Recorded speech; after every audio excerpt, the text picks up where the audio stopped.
صلی صدق اللہ العظیم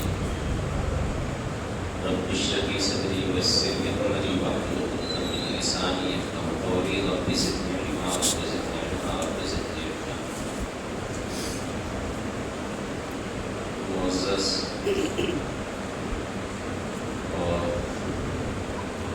محترم علماء کرام، خصوصاً پیر طریقت الحاج حضرت مولانا ابو نصر رحمانی دامت برکاتہ العالیہ اور ان کے جانشین جناب محترم حکیم اجمل صاحب منولی، اور جہاں سے یہ چشمہ پھوٹا ہے، جہاں سے یہ چشمہ چلا ہے، سرچشمہ منبع سرچشمہ مصدر جناب برادران اخوان جناب حضرت مولانا مفتی جنید صاحب دامت برکاتہ العالیہ اور جناب حضرت مولانا زکریا مفسر قراءت قرآن جناب حضرت مولانا زکریا صاحب، دیگر علماء کرام، سامعین، حاضرین، معززین، میرے دل میں کوئی ایسی بات نہیں ہے جو میں آپ سے بیان کر سکوں. بڑا ناکارہ ہوں میں. بولتے ہیں یہ آدمی کو کچھ نہیں آتا، اس کا منہ اس کے علم، اس کا علم اس کے منہ میں ہے. میرے نہ سینے میں علم ہے نہ میرے منہ میں علم ہے. جاہل مطلق ہوں میں. آنے سے پہلے بھی میں سوچ رہا تھا کیا بات کروں گا، کیا بولوں، کس موضوع کو بولوں، کیا بولوں.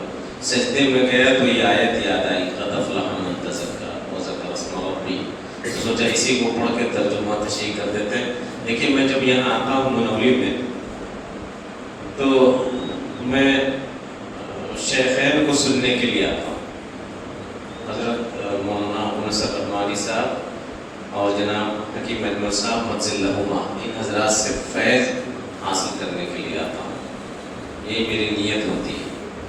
لیکن بڑوں کی یہ عادت ہوتی ہے کہ وہ ہمیشہ چھوٹے کو بڑا بنا دیتے ہیں، مصغرہ کو مکبرہ بنا کے پیش کر دیتے ہیں. یہ ان کا بڑپن ہے. اللہ تبارک و تعالیٰ ان کی عاجزی، ان کی ساری تواضع اور اس محبت کو قبول فرمائے اور مجھ جیسے چھوٹوں سے کچھ ایسی بات کہلوا دے کہ آپ ہم سب کے لیے مفید ثابت ہوں. یہ خانقاہ منولی کی جس سرزمین پر واقع ہے، یہاں پر اللہ کی رحمت برستی ہے. چاروں طرف رحمت کے فرشتوں نے اس خانقاہ کو گھیر رکھا ہے اور اس کو سب لوگ نہیں دیکھ سکتے.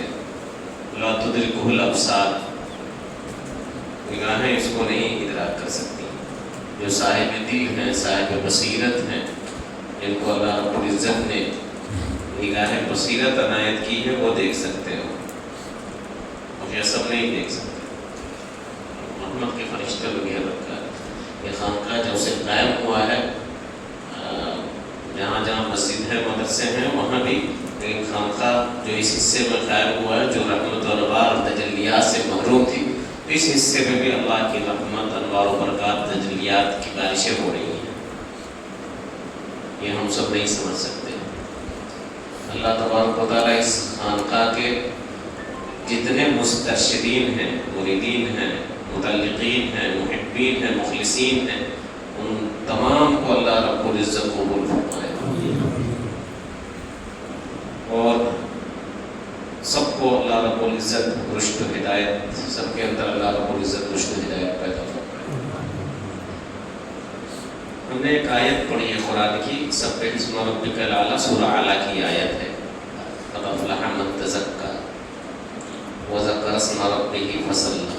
آگے ہے بل تؤثرون الحیاۃ الدنیا والآخرۃ خیر وابقیٰ. دنیا میں کامیاب کس کو سمجھا جاتا ہے؟ آپ لوگ بتائیں. دنیا میں سکسیسفل آدمی کس کو سمجھا جاتا ہے؟ کامیاب آدمی کس کو سمجھا جاتا ہے؟ ڈاکٹر کو، انجینئر کو، لائر کو،